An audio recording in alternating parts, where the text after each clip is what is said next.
vaccination is helping in Queens, in all 5 boroughs, everywhere in the city, and we're using our vaccination capacity to reach the whole world this week because it's United Nations General Assembly week back in New York City. And, you know, we all don't love the traffic for sure. But what we do love is the fact that people can get back together in person. It's a very hopeful sign. It's a great moment for New York City. It's one of the things that makes New York City stand out in the entire world, the United Nations. I'll be welcoming President Biden later today. When he arrives, he is doing extraordinary work to move this nation forward, work that's going to mean so much for New York City, obviously, particularly in the fight against the pandemic and the fight against the climate crisis, but also what he's doing on infrastructure, which we're going to benefit from so much. Really important moment on so many levels. So UN General Assembly Week, we welcome the United Nations back full strength. Of course, I want to urge all New Yorkers, avoid the area around the United Nations.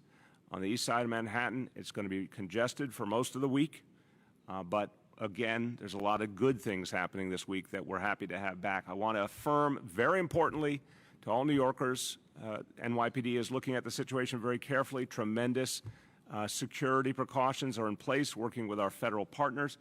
As of this moment, no credible or specific threats directed against New York City during General Assembly Week.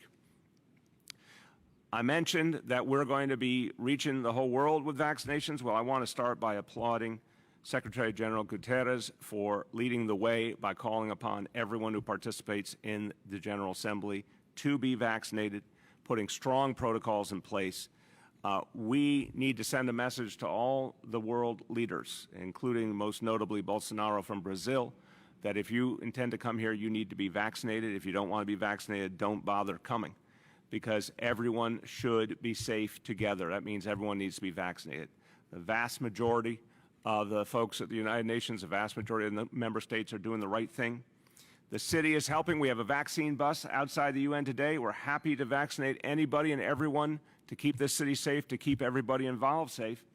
And I want to give a special thank you to the United States representative to the United Nations, Ambassador Linda Thomas Greenfield, who's been leading the way.